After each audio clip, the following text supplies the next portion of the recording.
10, 9, 8, 7, 6, 5, 4, 3, 2, 1.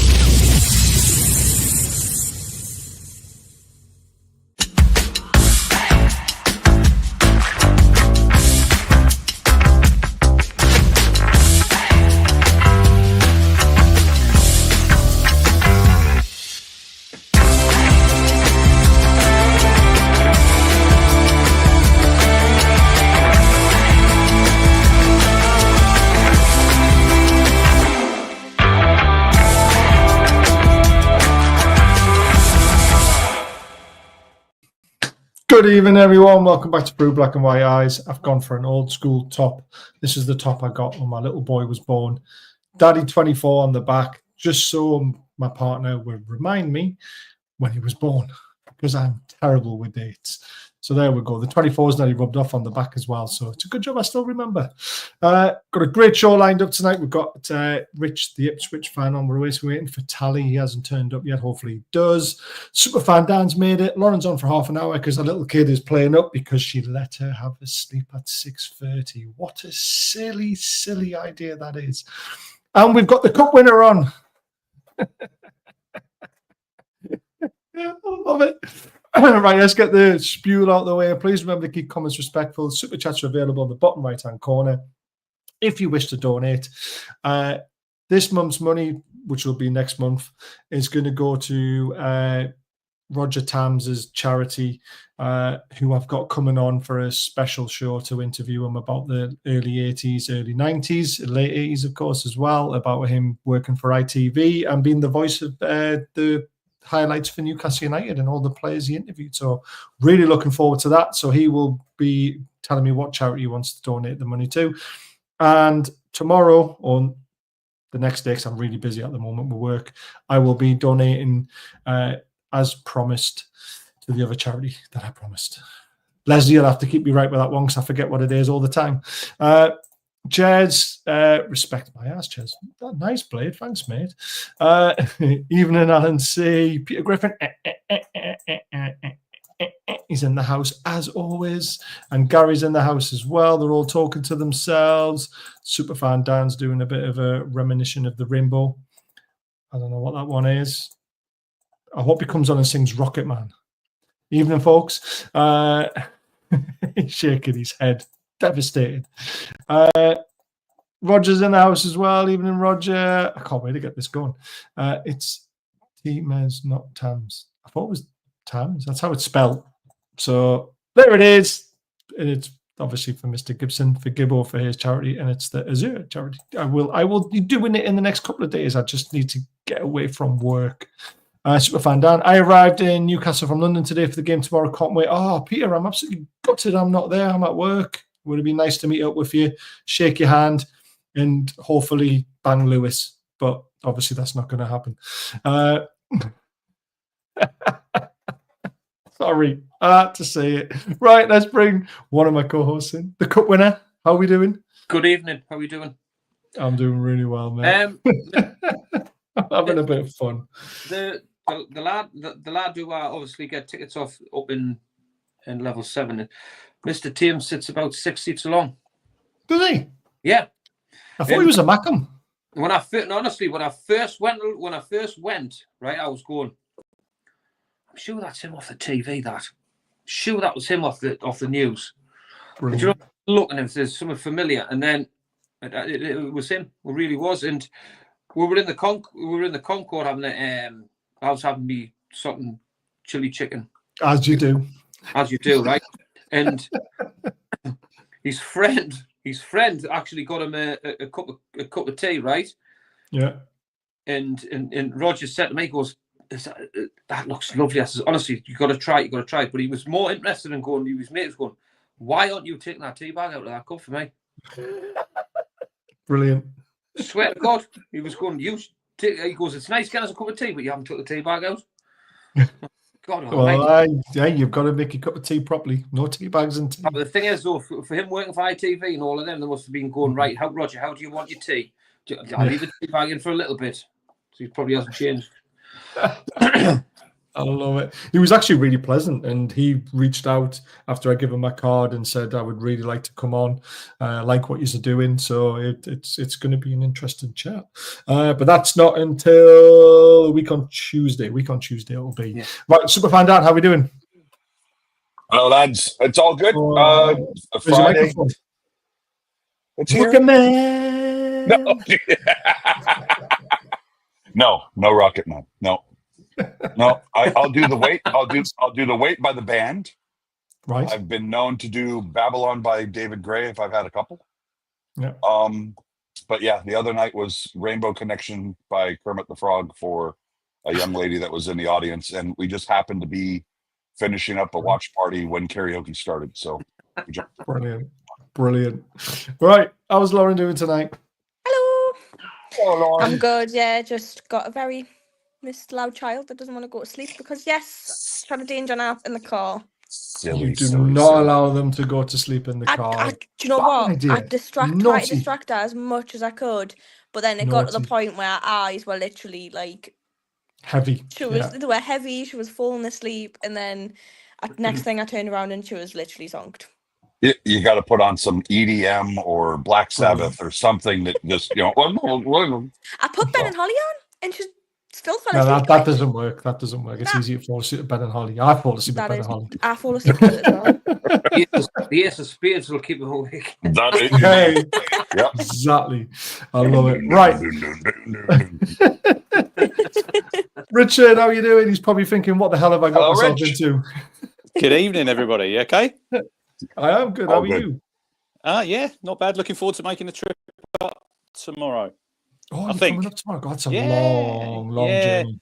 Back in the day as well. I'm not staying up, so probably about over 500 miles tomorrow. So I'll be there. Oh, are you driving up? Yeah, driving. Jinx. You're thinking, what the hell have I got myself into here? I promise you, we do actually talk football stuff as well. We just like to kick off the start of the show with a bit of fun. And yeah, let's get going. That's a hell of a beard, Rich. Yeah, God. Brilliant, Basil. I love it. I saw this on Twitter and I had to steal it. He has risen. The man has risen. God, the Son of God, whatever you want to call him. I mean, Jesus Christ, this man, we've missed him.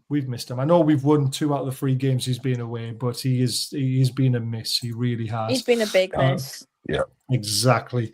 Great to see him back behind the desk answering questions. So we'll quickly fly through the press conference. And Rich, if you've got anything to say about your press conference as well, if you've got any notes that you've took or anything, that'd be great. But Eddie Howe on the past few weeks, he feels like he's okay, but in his body he's not 100%. But you should never take your health for granted, and basically if it wasn't for the physio, telling them you're going to the hospital, it could have been a hell of a lot more serious. So it's just fantastic. We've got the right people looking after all the stars that we have. After everybody.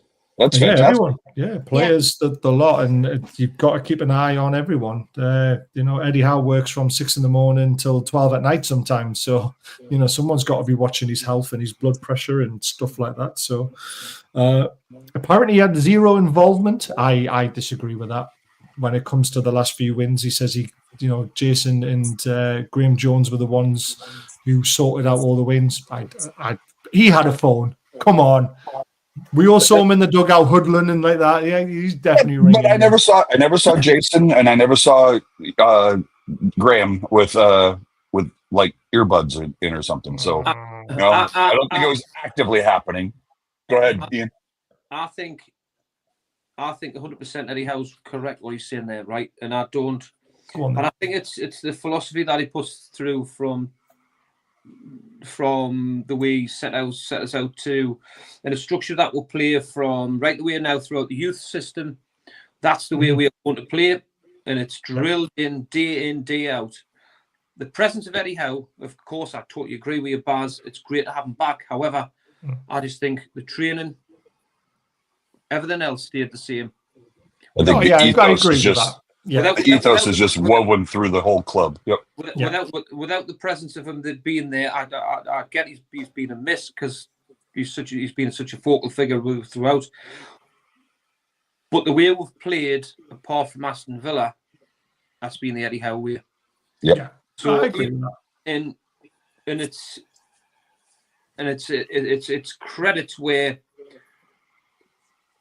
if a manager can step back a little bit, we can still play the same way. So it goes to show whatever he's doing, whatever the background staff's doing, whatever our club's doing, it's right. Yeah. So if a manager's banned from a touchline, like when Liverpool, when Arne Slot was sent to up to the stands, they still had a way of playing where it didn't really matter that he was there or not, because that's what the drill to do. And that's why these are the officials are appointed by these backroom staff. I know Graham Jones was already there before, but Graham Jones he's proven that he's the top of elite level coaching. Well, he got picked for England for a while, didn't he? Exactly, and so we were in safe hands. Yeah, so 100%. It's great. It is. You know, it's absolutely fantastic the way that was set out. Like I say, if Eddie Howe's missing for a couple of, it wasn't like when Eddie Howe had COVID when we first took over, and Jason Tinn threw in at the deep end and went, Jesus Christ, what else going on here? It was like, it was just something. You trying to make things work is completely different now. We've had a structure in place for 3 years now, and things are just going to fall into place because we've got the right people around him. Oh, Lauren fell down. We have a Lauren down. We have a Lauren down. Oh, that was brilliant. I'm just trying to sort the bed out. I love it. It's all right. Go for it.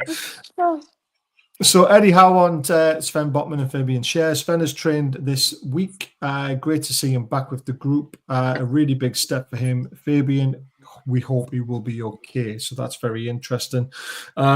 Eddie Howe on the run-in. I see it being very tight and possibly going to the end of the season for the top 5 places. I think we have put ourselves in a very strong position. We're going into the 5-game league now where we have some tough games, but we'll have to be at the best, starting with Ipswich.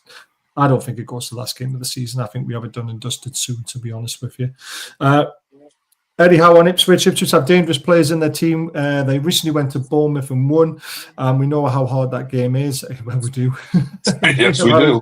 Yeah, they've had a difficult season. Their away form has been very strong. They have done better away than they have at home, and that will be a frustration for them. But that is a warning sign that this will be a tough game for us. So I'll come to you, Rich, on that one. Do you echo that from Eddie Howe? Do you think, shackles are off and this could be a banana skin for the Toon? Not really. No, not really. Look, it's like, we played well at Bournemouth. We've took, I think, 14 points from our away games. We've only took 7 points at home all season. We've been dreadful at home.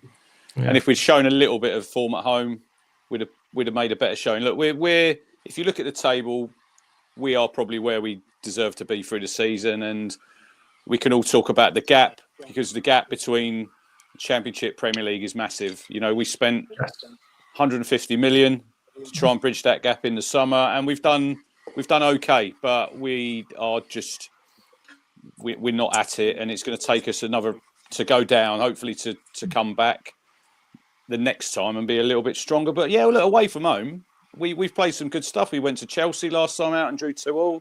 Which probably helped you guys out. We were 2-0 up. When you were 2-0 up, I was jumping around. I was buzzing. Well, we were jumping around, but with at the back of your mind, knowing that it's still a long way to go in the game, and probably if you took a poll of 100 fans in that stand at half time, you'd have probably thought a lot of them would have probably thought Town would still go on and lose that game, because we found ways to, when we've been winning, to draw games, and when we've been drawing, to lose games, and that's what happens when you're not used to winning. Or like the last 2 years, we've always found a way to win. Whereas now, look, it's. I remember playing you in December at Portman Road. I think you're probably one of the best sides that come down there. Definitely the best fans that have come down there all season. Arsenal fans last Sunday, absolutely dreadful. And I hope PSG beat them in the Champions League. Cannot stand Arsenal, because if If Arsenal win the Champions League, guys, we will never ever hear the end of it. Yeah, the end of it. No, agreed. So Wait, I heard they were invincible. I've heard that a few times in the last 2 decades. Dan, no, Dan. I've heard that a few times in the last 2 decades. We've got Arsenal away soon, and we need to find an Arsenal fan to come on and try and be sensible. So let's try and be nice. Nah, I have one in Switzerland. I hate them. No, I echo that, Rich. They do my tits in. Especially when things don't go their way, even though they don't deserve to go their way. They've got that big cry button they like to push. Yeah, definitely. So much, and I just enjoy watching Arteta cry. It just makes me grin. I love watching their teams implode. May I ask, because you spent 150 million in the summer. That's a lot of money, that. A lot. And did you have the right manager to spend that money in the right way to keep you in the division? Good question. Look, McKenna, for me, from where we've come, this is, for me, it was a pretty unexpected promotion, because we got out of League One, which when he came in, look, it took us 4 years to get out of there. So it was back-to-back promotions. Yeah, we went back-to-back, which was very, very, look, it's, you know, that there's not many teams have done it. So to do that, it was a massive achievement, and it's the first time we've been here for 22 years. So, and it was probably, we wanted to get to the Premier League, but as a club, we've probably moved too quickly. You know, I think a lot of people at the club would probably admit that, but you have to take promotion when you get it, you know, and you get all that money that comes with it. He's 3.5 years into his managerial career, and he's still very, very green, and he's still learning. And is he the right manager? I wouldn't have wanted anyone else. There was a lot of talking. There was a lot of talk in the summer. There was Chelsea after him, and Brighton and Man United, and I'm really happy that he stayed. And he said in his press conference yesterday, and he said it a couple of weeks ago, they asked him, will he be here next season? And he said yes. You know, it's easy for a manager to trot them lines out, because you know, no one knows what's going to happen in football. But I don't think there will be the clamour for the amount of teams that are looking at him this summer than there was last summer, because he was like the new kid on the block. He got back-to-back promotions. You know, everyone was looking at him. Where we look at Vincent Kompany, you know, he got Bayern Munich's job when he got Burnley relegated. So was he the right person? For me personally, yes. Has he made mistakes? Yes, he has. But I just think it's a learning curve. And if we can go down and he can get us another promotion, and then next time we come back, hopefully then he will have learned, the football club will have learned. Because, 150 million is a lot of money to spend when we were in the Championship for, I think, 17 years, and we had McCarthy, and we were free transfers, you know, players out of contract, loans. So it's all new where we are at the minute, and I think we've spent the money fairly wisely. But look, 150 million, what does 150 million get in today's market? It gets you players from the Championship at that top end. We couldn't afford to go out and buy ready-made Premier League players, because we're a promoted team. We ain't been here for 22 years, and we're probably at the bottom of the pile, even behind the Leicester and Southampton, to get them players in. Fees, we wouldn't probably be able to afford. Wages, we definitely wouldn't be able to afford. So I think we've been pretty good what we've got. Look, it's transfers, you don't know. Sometimes they're going to work out, sometimes not. Look, we got Calvin Phillips. We got him on loan for the season. Hasn't really worked out. He's had a lot of injuries. But when we signed him, everybody probably thought that's a decent signing. You know, he's obviously played for England. But I think a player like him, he left Leeds at the top of his game, went to Manchester City, hardly played any football for 2 years, and you can tell now that he's off the pace. He's had injuries, but that's the market that we were in, you know. So I think we've done okay. If you look at the points difference, we're miles off it. But I think you have to look a little bit deeper. Obviously, as a fan, I go to all the games, so you can see what they're trying to do. Whereas if you're looking from the outside and a fan of, or like a pundit, I think it's an easy target to say, oh, yeah, they've not done very well. But I think you have to look at the whole picture and say, where we were 2 years ago, we're probably going to have to take a relegation. We're hopefully going to come straight back up. I know there's no guarantees. We'll have the parachute payments. We'll be the favourites probably to come back up. But that puts McKenna under more pressure for me that he hasn't had in his time at Town, because last season in the Championship, no one expected us to come up. No one expected us to stay up this season anyway, because if you look at the bookies' favourites, we'd be in them with probably Southampton and Leicester, whereas next season we've got to hit the ground running, and McKenna's going to be under pressure. And if we don't deliver next season, he'll have questions to answer. Yeah, I agree with all that. I for one, parachute payments will be huge.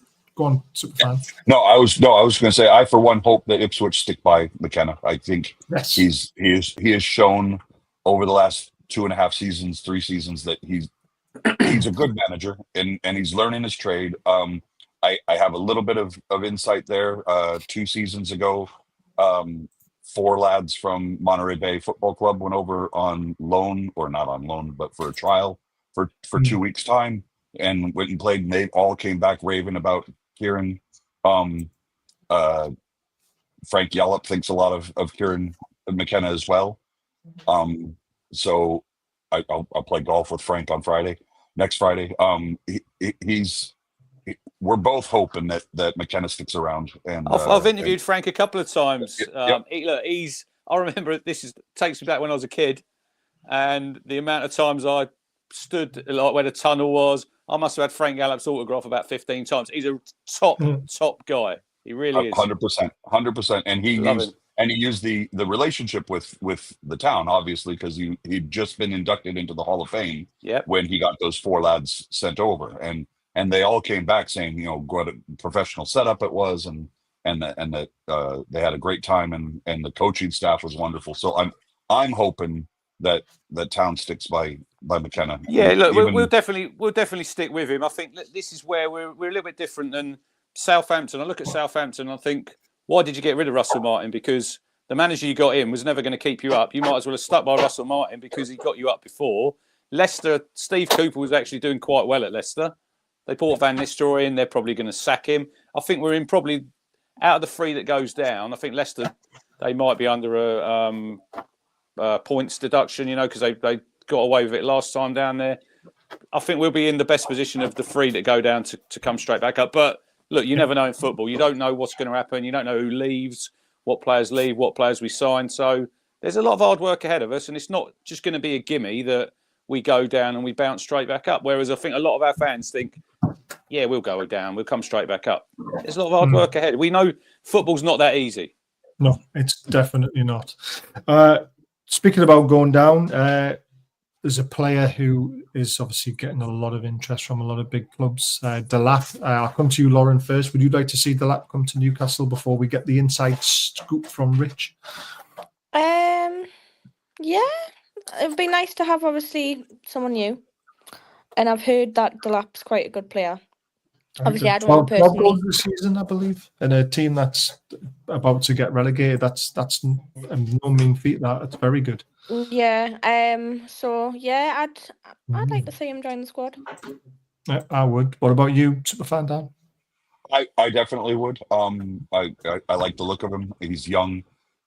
Getting the opportunity for Eddie Howe to look at him this early in his career and possibly mold him. At the same time, I only say this tongue in cheek, but I hear Jamie Vardy's going to be available, and I'm wondering what Jamie Vardy would be able to do in our side with the service that he'd get. I see Ian hiding his face. I like it.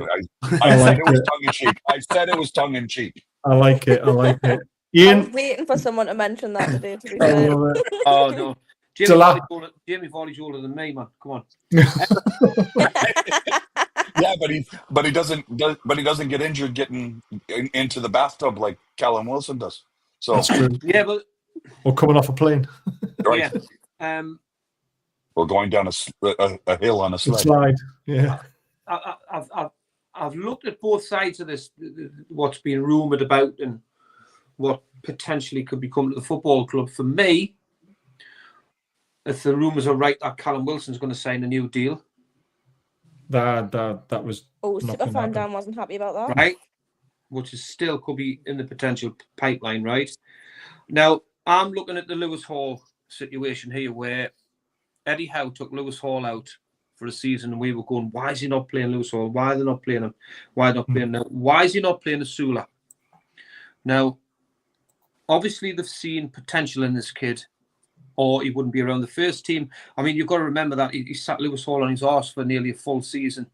And by God, look, now we miss him, right? Because he's been that good.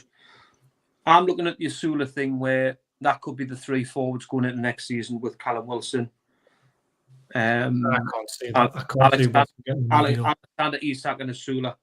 And I think the direction what we'll go down the route is rather than what we really know is, which will be a right winger, a central defender and a goalkeeper. And I don't think a centre forward will be priority unless it's an emergency. I really do. Or the opportunity presents itself, Ian, where it's just a deal we can't turn down. Well, we've been in that position before as well, main Superfan Dan, where we could have signed Hoyson for £15 million. Agreed. 18. One at 18. £18 million. So we've been in this situations before when we've let deals go through our fingers where, I mean, the goal. That was PSR, wasn't it? Was the issue. We just didn't have the money to be able to do it. So, again, you've got to look at the summer, right? Where are we really going to be effective to spend money again? Because now we're in Europe. Because is it 75% of our turnover that we're allowed to spend? Yeah. Right. So without getting a fine from UEFA, basically. So to be honest with you, are Newcastle going to say, "Sod it, we'll take the fine"? Because you're not going to get kicked out of the competition. Chelsea have been doing it for years. PSG have been doing it for years. I don't think our owners are going to go down this route where we're going to get fine mined because I think we just open our up for. I think we're going to do it by the book till minute 1 until we can prove right and just say we've done this the right way without any actions in the background going to be going on or PSRs or anything like that. We're going to do it the right way, and I believe we are doing it the right way. We've won a cup. We are potentially going to be qualifying for Champions League, and forget all the PSR, anything like that. These. Baz, we've been on our transfer shows. We've done the show. We should be signing this. We need to go out and strengthen. We need to do this. We've proven that we've got a top flight manager, a world-class manager, a world-class background that's working with these players to get the huge potential of putting us in a position without spending any money. So, well, free windows without spending any money on it. Like any real money, we bought Lewis Hall, we bought Asula. You know, there was little bits of bobs, but there's not been like a Tonali signing again, or a Bruno, or an Isak. That's where Barnes, or a Barnes. Yeah, Barnes was. Yeah, that was 5 windows ago. Yeah. So for all of these going, yes, let's go out and let's buy in Buemo. Let's go out and buy this and let's go out and buy that. We can't stand still. This is the thing. I get that. But Eddie Howe will just not go out and buy for the buying's sake. No, of course he won't. So if he believes in Asula, which I believe, because I'm looking at the Lewis Hall situation here, there's something there, and we've seen flashes of him that he can do it, but we've seen other sides of him where he looks like he's a headless chicken. So it's a project that could be worked on, right? Right. So it's a project that can be worked on, but he's only young. Yep. I'm not convinced. This is what Eddie Howe does. He gets the best out of the young players. Yeah, this is what I'm saying. If he has a full pre-season with him, when he works through all his pre-season tournaments, he's still. You've got to remember, we start in July, then we'll go, and then these go into August, and then that the summer transfer window rolls into the beginning of September. Yeah. Unless something comes available, an emergency, I still think we'll target other areas before the centre forward position. Yeah, I think it's going to be the last on the agenda. I think a goalkeeper will be first. A right winger is essential. And I think we'll be looking for another midfielder as well. Interesting. Well, let's come to Rich. So, Rich, Jamie Vardy was mentioned, and that is actually a player who I want to maybe bring into maybe Ipswich, to be fair, for next season in the Championship. He's brilliant for Leicester. Have you been on one of the Ipswich forums? Because someone mentioned Vardy on there and they got absolutely destroyed. I don't want him. Really? Just for one season in the Championship? No, it wouldn't be part of our model. We don't go for older players. We go for younger, hungry players. And look, Vardy's, what is he, 38 now? Yep. Yeah, he is, yeah. Yeah, look, he's had a great career at Leicester. I don't think anyone could knock him for that, the signing. You know, he probably could have, he was loyal there because he could have gone to Arsenal when they come sniffing. So, no, I wouldn't go down the Jamie Vardy route. No, thank you. Oh wow! I thought we would probably Stocks at find you back Stocks up at Red again. Bull would go up in Ipswich because he loves a Red Bull, doesn't he? Before the game. You're not wrong there.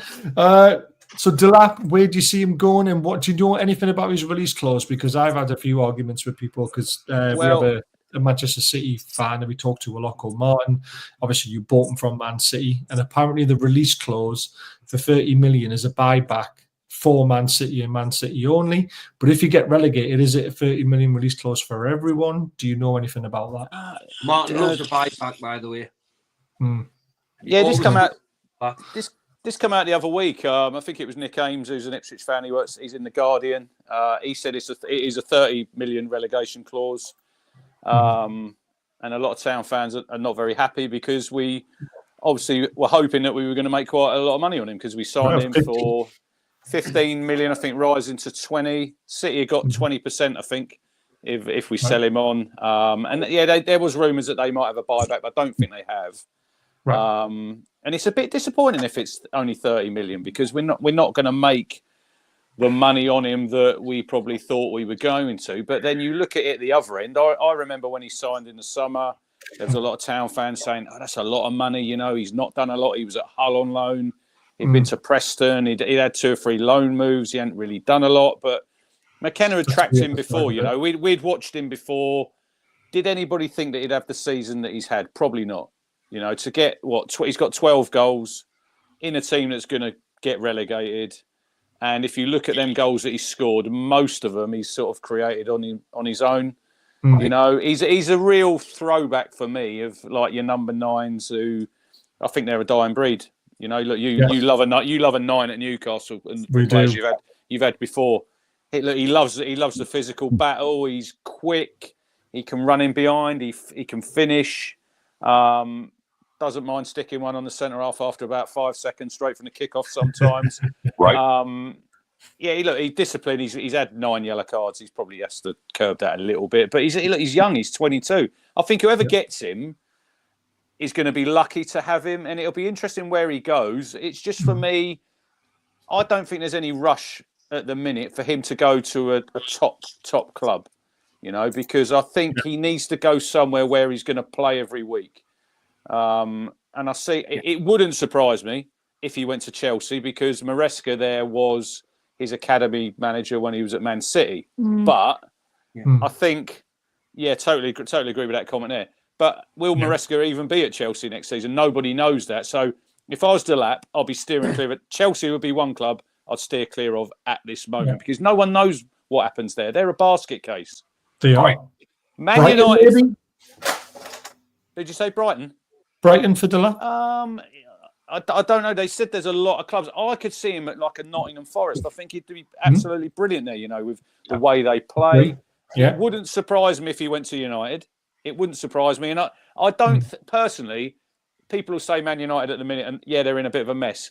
I don't think you could turn down a Man United. I honestly don't, because they're still one of world football. I know they're not where they want to be, but I still think if you're a young player and you look and you think Man United are after me, could you turn them down? I don't know. I just think he needs to go somewhere to play and to progress because it's a World Cup year next year. Is he going to be in the mix? If he has a good season, definitely he'll be in the mix for like Watkins. He's 30 now. He's not first choice at Villa. You've got Solanke at Tottenham.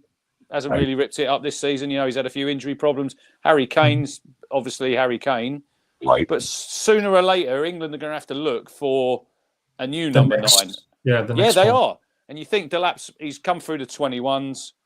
So if he can go somewhere and he can play week in, week out, and he has another good season, I think he's going to be definitely in that mix. Do I see him going to a Newcastle? Probably not at the minute because he wouldn't be first choice because I don't see Isak. I don't see anybody paying 150 million for him. And I don't think he should leave Newcastle with how they're going at the minute. Just stay where you are. You know, you obviously enjoy your football. You're adored by your supporters. I don't see sometimes why players want to leave because, I know football's a short career. He's getting paid well at Newcastle. Stay where you are. You don't need to leave. So as far as the lap to Newcastle, I don't really see it at the minute. Grass isn't always greener, is it? It's made a quick take on Delap as well. Is the way we play? I don't think it will suit him because we don't play with a 9. We'll play in a way where he won't come into play. Now, for me, why would he come to a newly promoted side like Leeds United, where they could splash down 30, 40 million and go there, I need a new centre forward, and you will be playing week in, week out in the Premier League. That's a real good shout. I know a lot of people think Leeds, look, like I said about teams coming up and going straight back down, but I think if you look at the size, someone like that as one of your main signings, like we did with Isak, that could be a great shout. I think, and then could go to Leeds United. Yeah, I think that's a really good shout. That is. He's not really been mentioned for Leeds, but Leeds will obviously be looking for a new striker, coming up. Yeah, of course they will. And I've heard some strange rumours about Farquhar getting sacked in Marino. I agree with that. I totally agree with that. I agree because this is where I'll see Daniel Farquhar. I know he was at Norwich, and we don't like Norwich, and he didn't do very well there. He didn't do very well at Norwich. Look, it didn't have any money at Norwich though, did he? But it took him 2 seasons to get out with a Leeds United. Leeds United had a better team last season than they had this season. They've had to sell. Some of it, I think some of it went to West Ham. Rutter went. Archie Gray went. He's got them out this time. But I think if I'm an owner of Leeds, and I think football's ruthless. It's a ruthless business nowadays. If there's a better coach out there than Daniel Farquhar, and Leeds United can get him, I think I'd be definitely going down that route. And I know people think, oh, that's a bit harsh. He's just gone promoted. No, don't look at it that way. Because if they have a bad start, and they get to about October time and they're in the bottom 3, they'll sack him anyway. Right. Very interesting. Very, very interesting. I spoke to a lot of Leeds fans today because I work in York. So they're all like, oh, give him a chance. So there we go. That's very interesting. Right, let's move on to some team news from yourself first. Rich, is there any injuries that you... Obviously, there is a big suspension. No, well, very quickly. Very, very quickly. There's a baby arrived. John is now a granddad again.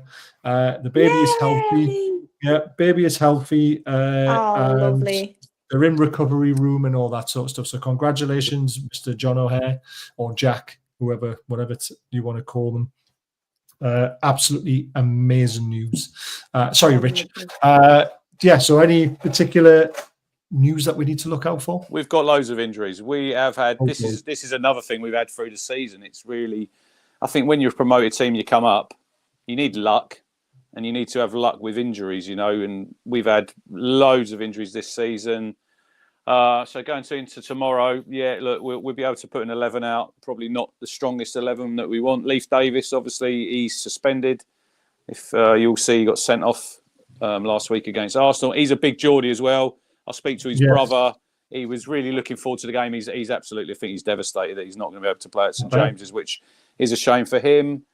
But, look, Calvin Phillips is out. Delap probably might not start. He's not started the last 2 games. He's got a rib injury. He's been on the bench. So, we're down to the older, as Harry Redknapp used to say, we're down to the bare bones. Down to the bare bones. That is not good for you guys. It's good for you. It's good for us. Boys. Don't get me wrong. We're not like that, though. We prefer to beat the best. Because to be the best, you've got to beat the best. That's very true. But no. It is very good news for us, to be fair. Injuries, suspensions for ourselves. Yours is massive, that list, to be fair. But we've got Shaw as a potential doubt with his hamstring. Botman, obviously, we know about. The Sells we know about. Hull we know about. And Jamal Lewis, I forgot he was even at the squad, to be fair. So nothing really other than maybe Shaw being injured. This is how SofaScore's got you lined up, Rich. Would you agree with what they've gone with, or would you make any changes or see any changes? Jacob Greaves will play left back instead of Cameron Burgess. If it was up to me, when you come down to ours, you dominated the midfield. And I've said this from the start of the season. There would have been certain games where I'd have played 3 in midfield. McKenna's not done it. He sticks to how we normally play. But we have midfield is probably, I think, if you talk to any Ipswich fan, that is where in the summer we need to be. Our main focus needs to be. Look, Sam Morsey's in there. He's captain. I think he'll be 34 come next season. He's been absolutely brilliant. He's been one of the best captains I've seen at Town. and he's probably struggled in the Premier League. Which, look, a lot of them players have. If you look at all of them players there, they've all struggled. Alex Palmer in goal, he's been really good. We signed him in the January window from West Brom. We had a goalkeeper called Aro Muric. I don't know if anyone of you know anything about him. We signed him from Burnley in the summer, and he was absolutely horrendous. Dreadful signing. One of the worst signings we made.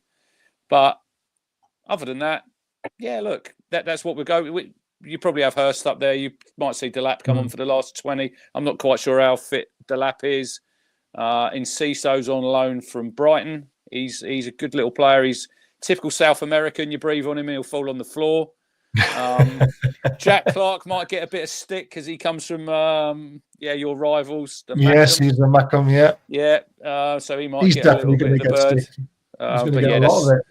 That's probably that's what I'd go with, and I don't think it's going to get a result. We'll probably come to that in a little bit. Yep, we will. This is how we line up, Lauren. The only real issue we've got is Shaw or Kraft. I mean, to be honest with you, I would be happy for Kraft to play at centre-back tomorrow if Share's feeling his hamstring. Would you make any other changes as well? What about Gordon? Gordon's firing. He wants to come back in, but Barnes has been on fire himself. So Barnes has been on fire. So I'd say play Barnes first, and then if he does get tired, and if we do end up, sorry, I just got a notification for Big Brother there. I don't know why that happened. Big Brother, oh my lord, please no. But yes, so I'd say keep Barnes on, and then if we get a win, which we will, bring Gordon on, give him a little bit of play time, because you can tell he is itching to come on.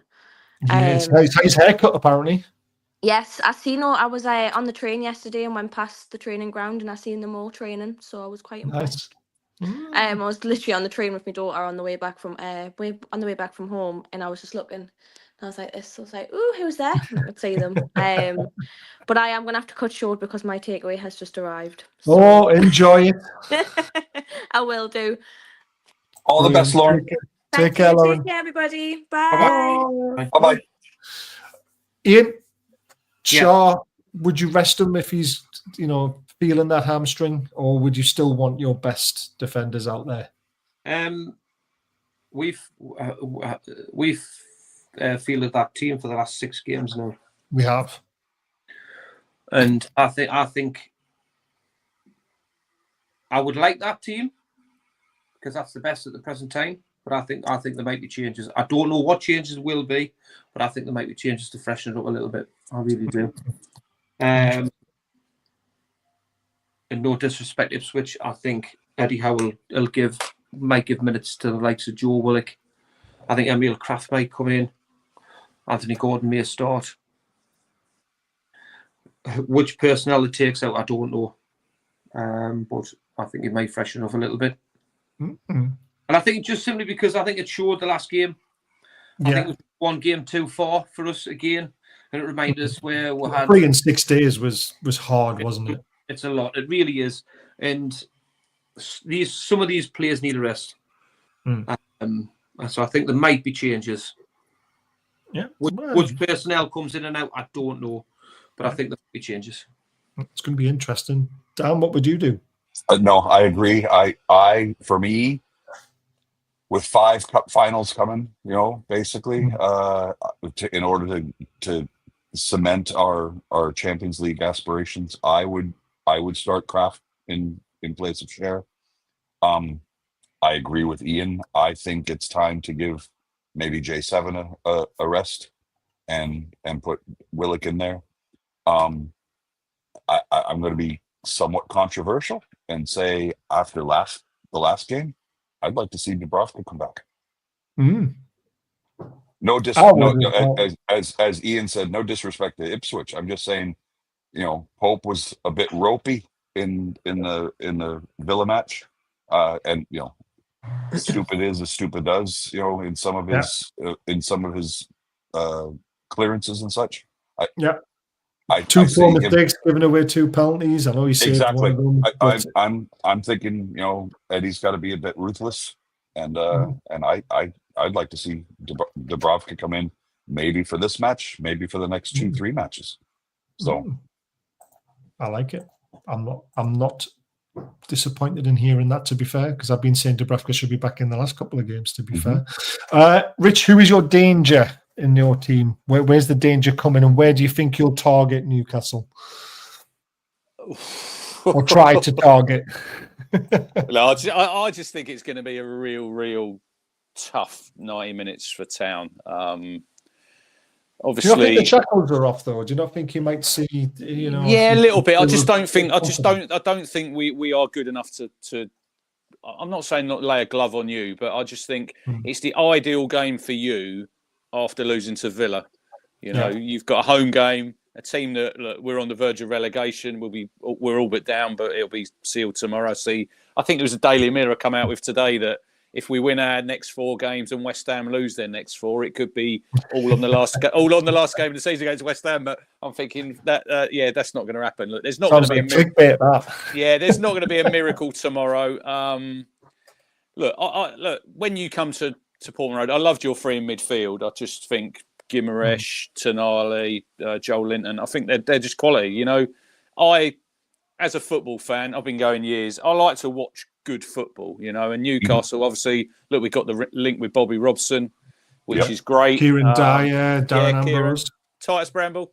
We're a fan of him, Titus Bramble, yeah. I was a fan of Titus Bramble. Bobby Robson used to say he was a great player, but when he went out on a pitch, he forgot about all the information. He used to go one year and out the other. He was one of those ones. I remember when he first had his moments. We got promoted and he played back in 2000, 2001. He was great, but it just have moments where it just switch off. Switch off, yeah. And he'd make a mistake. The Mirror newspaper. Titus Bramble for me would have 2-3 great passes and he would kill a pigeon. Yeah. But the Mirror wrote an article. It was probably one of the best way to describe the Newcastle centre-backs at the time. He said Titus Bramble, and I think it was Boom Song at the time, or Boom Song. Or Andy O'Brien. Yeah, it's like they're so bad. It's like taking a baby to the supermarket without a diaper on. There's a disaster waiting to happen, and that's what they wrote in the Mirror. I thought that was brilliant, and it was so true because Titus Bramble looked $1 million, and then suddenly something will go wrong, and that's what he was like. He used to play some raking balls. Let's be honest. Titus Bramble's best games were when he was in the opposition 18 or 6 yard box waiting for a corner to come in. That was the only time he was worth anything for us because he scored a really important goal, didn't he, against Chelsea? Chelsea to get us into Europe, wasn't it? If I remember rightly. Alex Maffey, there's a player. That goal against Sheffield Wednesday, I'll never forget that. Did Sibbo Robson called Bramble Shola? No, he called Court Shola, didn't he? Or Shola called Court, one of the two. It was the other way around. He called Shola Carl Court. Yep. Yeah. All right, lads. I love it. Ian, where do you think we're going to be most dangerous tomorrow? What, for us? Yeah, going forward. Well, our weak side was our right side at the start of the season. And our left side was predominant. Now, since Kieran Trippier's came back on the side and Murphy, if he's playing in there, they've been absolutely brilliant down that side. And the way Tonali just shadows that side as well. Do you know, you're on about watching the best midfielders in the world. He's up there, one of the best midfielders. I've said on shows and shows. He's getting better and better and better, Sandro Tonali. Unbelievable. And I thought Aston Villa's last game, I thought their midfield stopped our main threat, which was our midfield. They didn't allow Tonali to get on the ball. They got round Bruno, made it scruffy, didn't allow him to just pick the little pieces up. If Ipswich Town allow our main man Tonali to get on the ball, he'll dictate that game, and that's where our threat will come from. And he is just—he's just out. He's exceptional. He glides through a game. His attitude. I think he looks stronger and stronger every single time I watch him play football. And like I say, if Switch allow him, to get on. Sorry, Ian. You need to read that. Tonali is absolutely unreal. He looks like a swan gliding across the water with the shades of Chuck Norris. Right. This what happened in the talking as well when we were doing the live talking up the show. I was in full flight and Luke Edwards was going, do you know what it is, Ian? You're talking absolute classic. And somebody in the crowd said something and it would put us off. And everybody seems to do it when I'm in full flight about talking about Sandro Tonali. and then they'll go, wait, can you pick up what you've just said? And I'm going, no, how can you do it?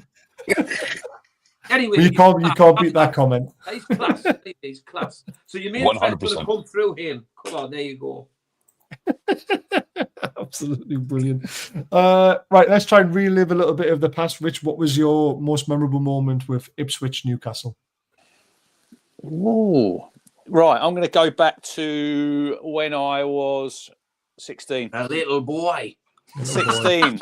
And Kevin, we were in. This was before the Premier League started. It was a year before, so obviously football didn't exist before the Premier League in a lot of people's eyes. Did what it? You're talking about? So we got promoted 91-92 when we played Newcastle at Portman Road. It's one of my top 5 games. We beat you 3-2. Gavin Peacock, he got 2 for Newcastle. I think Keegan had just taken over. You were down the bottom of that league, and I think the next season you might have got promoted. But we beat you 3-2. We beat you 3-2. It was a great game. I think there's highlights on YouTube. Johnny Walk nodded one in. Chris Kiwami, I think. Yeah, Johnny Walk. Kiwami got the winner. John Lyle, bless him. The late John Lyle was our manager that year. We got promoted to the inaugural Premier League, and it was a great game. Here's a quick question for you, Rich. Now, how long would John Walk last in a Premier League football game now? Well, not very long. Look, he was back in the day. He was the year we won the UEFA Cup. Well, I was only 5, so I don't really remember it. He was a defensive midfielder, right? And he scored 31 goals that season. Really? Wow. So look, and he went to Liverpool. He had 3 spells at Town. Look, Johnny Walk's a legend. Escape to Victory. If you've all watched it, he's in that film. But he was playing centre half at the end of his career. When we were in the Premier League. I think he might have played in the 9-0 when we lost at Man United. So that probably says how long he'd last. How long he'd last now? Not very long. So was Frank. Frank was in that 11 as well. He was in that. Yeah.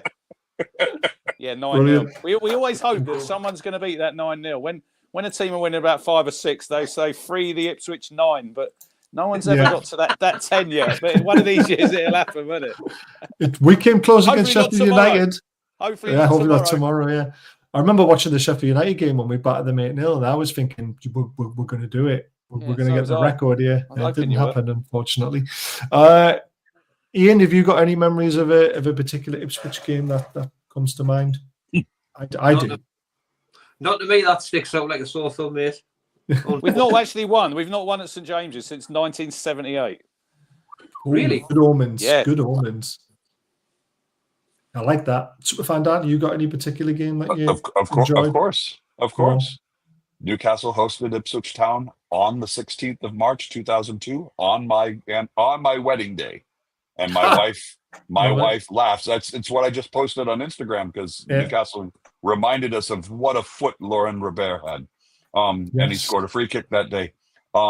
But yeah, 2-2, wasn't it? 2-2, Dan. That was that. Shearer missed the penalty in injury time. I remember going to the game. I think you're right. Yeah. I was there as well. But my bride was incredibly nervous because I was still watching the match. She was afraid I was going to be late to our wedding. That's because she was going to be putting up with for the rest of your life. Don't forget football. So yes, that this fixture means a lot to me for multiple reasons. Yep. Love it. My favourite one was when we first came up. I mean, it was at Portman Road. I'm sure we beat the 3-1, if I can remember rightly. But the reason why I love it so much is Peter Beardsley scored an absolute phenomenal goal. And it was the commentators that made it so much better because he was running down the right-hand channel and he cut in on his left and went back out on the outside on his right foot inside the box and he smashed it in the top corner of the stanchion. But when he went on the outside, the commentator went, "Oh, he's gone the wrong way here," and then bang, smashed it in the top corner, and just have that. And I think Andy Cole scored as one when he lobbed the keeper. I'm sure it was 3-1. 3-1 at Portman Road would beat you. And it was live on Sky, and I think it was a Sunday. But it was just when he went back on the right hand side, he smashed it in the stanchion. It was just like, oh, that's great goal. And the commentator was like, oh, he's gone the wrong way here. And then boom, oh, maybe he hasn't. It was fantastic. I can't stand when commentators say X hasn't beaten Newcastle James Park since 19X because it feels like you're jinxing us. That is true, to be fair. How are you all tonight in the chat? Paul, loving it. We're nearly finished, to be fair. Robbie, nice to see you again, pal. Mix in the chat as well. I love it. Everyone have a shot. Right, before we go into the next little last bit, we're going to go to the league table, then get your predictions. I'm just going to do a quick shout out to our sponsors. So we've got Diacro, absolutely amazing stuff. Baz20 for 20% off. They do loads of other stuff other than Newcastle stuff as well. So please check them out. Thank you, Joe Spinney and family. Yes. And then we've got Jan's Art, who's done some lovely stuff for us. You've seen our cartoon characters. Amazing stuff. We've got loads of Newcastle stuff. He also does other stuff as well. So please check out his link below and go over and drop him a message and say, I would like this, and he'll give you a price. And I think is that Jason Tyndall down there? Is that Jason Tyndall? Yeah. Could have done him dirty, hadn't they? It's nuts, isn't it? He's not got his tan. His tan's not good enough. He looks like his tan's not good enough, but he's got a dog collar on and everything, man. It's great. Who's in the puffer jacket? The puffer jacket? Where's that one? Oh, that's just someone kicking something. Oh, that's one of the. You remember the cup final when they all ran on in white? Oh, that's right. It was Sven Botman in the boot. No, it wasn't Sven. It was someone else apparently. Chet Asula, yeah. Honestly, they're great. They're absolutely brilliant. I mean, check him out. Links below. He's got some great stuff. Doesn't just do Newcastle stuff as well, but the Big Dan Boom one gets me all the time because you're just massive. I love it. Oh man! Right, the league table. I know, Rich. It's not great reading for you. I thought you had a slim chance of staying up. To be fair, agreed. But if you look at that, look, West Ham are on 36. Wolves, they were down there. Look, they're going to finish on 40, aren't they? Yeah, you would have thought. Yeah. So it still would have been difficult to stay up. Exactly. I need to ask you this question though. Look, we probably could have had a few more points. We could have maybe squeezed up to 30, maybe. Wouldn't have been enough. But I've got something to ask you though. Someone said to you at the start of the season you'd be 4 places below Man United. You would have laughed at them. Well, you look at Spurs. Spurs and West Ham. Spurs are shocking anyway. The Spurs is mad because you look at they're on 37. I think they've lost 18. Yet they've still got a plus 10 goal difference. Plus 10 goal difference. Yeah. I was going to say, compare that to Man United. I'm going to be controversial again. I would love it. If Tottenham finishes above Man United. I will giggle my balls off.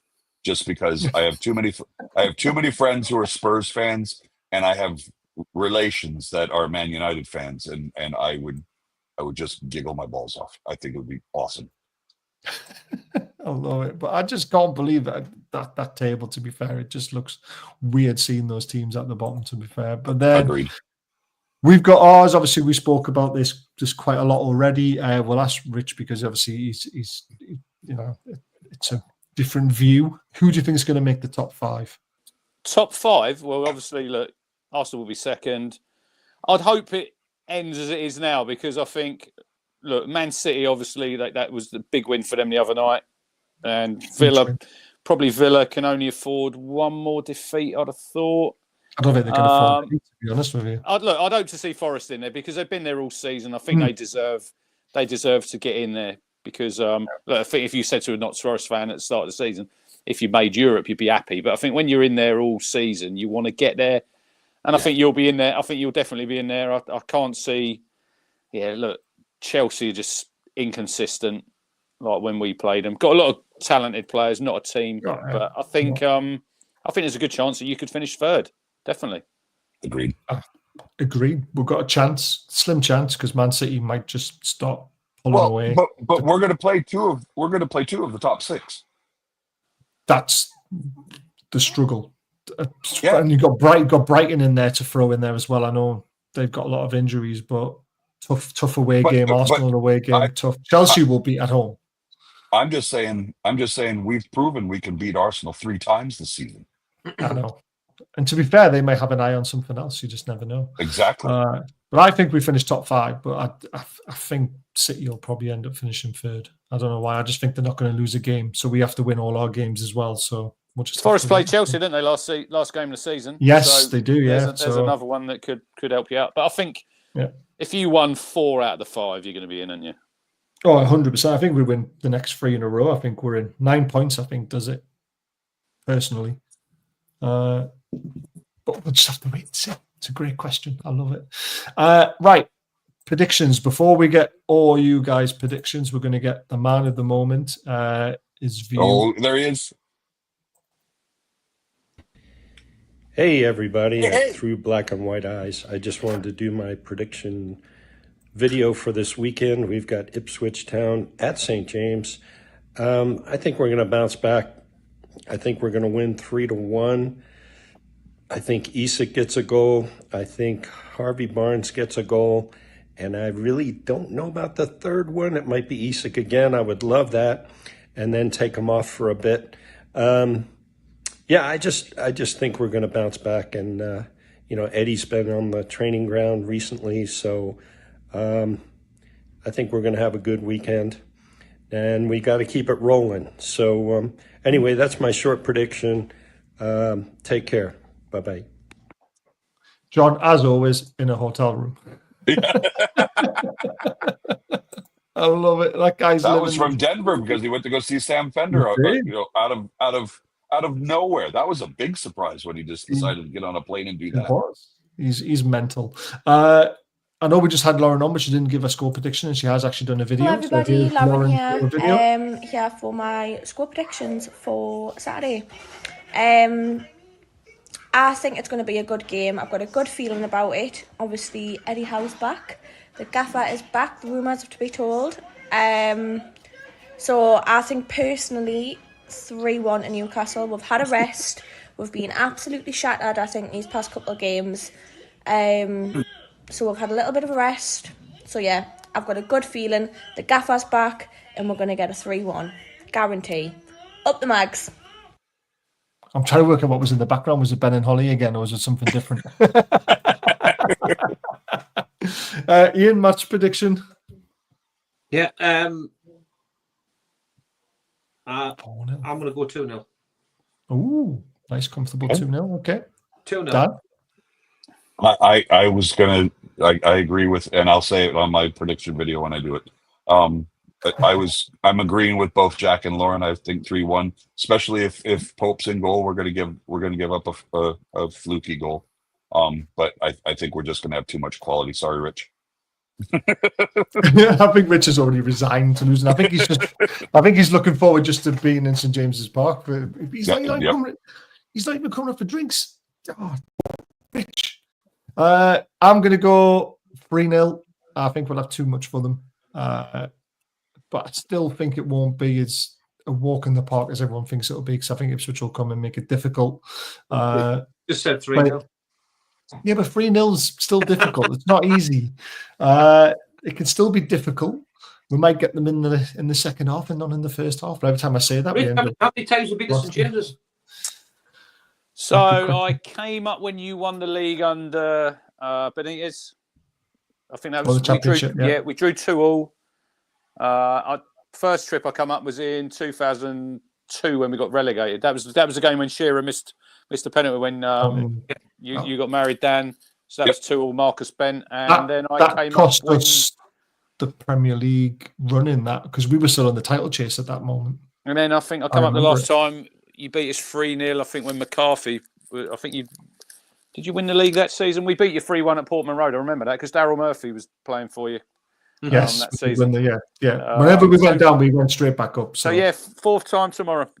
Love St. James's. Look, proper football ground, proper fans. I'm just looking forward to the day. I'm not expecting anything on the pitch. And as Baz says, it's a shame that you're not going to be able to come up and enjoy some drinks. I understand there's 174 pubs within a mile of St. James's. I know of 3 within 100 yards. Yes, we do. What's your prediction, Rich? Score prediction? Look, I'm not going to come on here and give it the big one, saying that we're going to come here and we're going to beat you and we're going to do this and do that, because I think I'd be looking rather stupid. I'm going to go. Yeah, I'll worry a little bit if you get an early goal.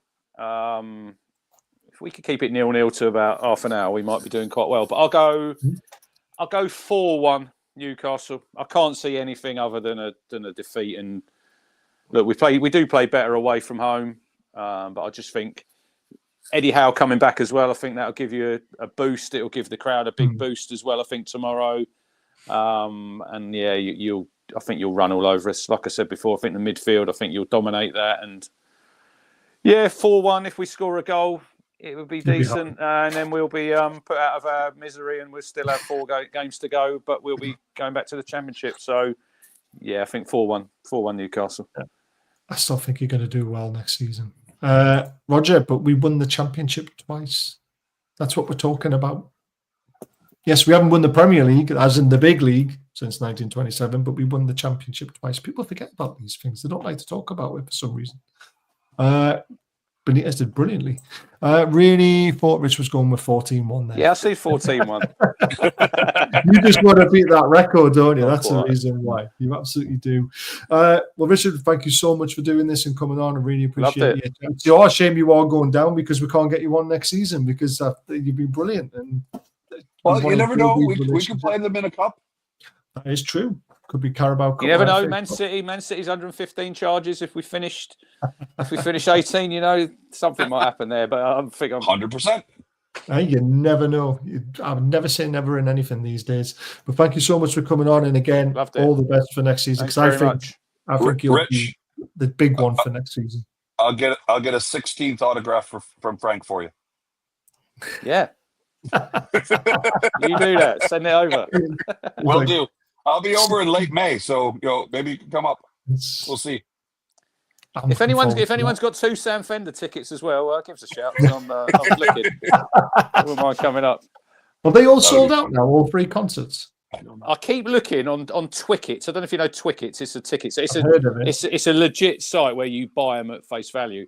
There's single tickets on there, and I do keep thinking I might have to come up on my own. Well, that wouldn't be a bad thing, would it? No, it wouldn't. If I could get one for the June 12th, I might stick around that long. Ooh. I thought, because you put on an extra night, didn't you? And did that just sold out straight away? Oh, Jesus Christ. 12, 13, 14. We are massive, aren't we? Right. Thank you, everyone in the chat, for a great show. Rich. Honestly, Richard, thank you so much. Ian and Superfan Dan, as always, great stuff. We'll be back on Sunday night for the review. Rich, if you are available Sunday night, we can come back on then. Depends how tired you are after your drive. I don't know. 100%. I'll be fine. Awesome. There we go. We're going to see Rich again on Sunday. Just that quick. I love it. I'm going to go to bed now because I've got a lovely 12-hour shift tomorrow and a 12-hour shift on Sunday. So enjoy the game, everyone, and we'll review it on Sunday night. Take care.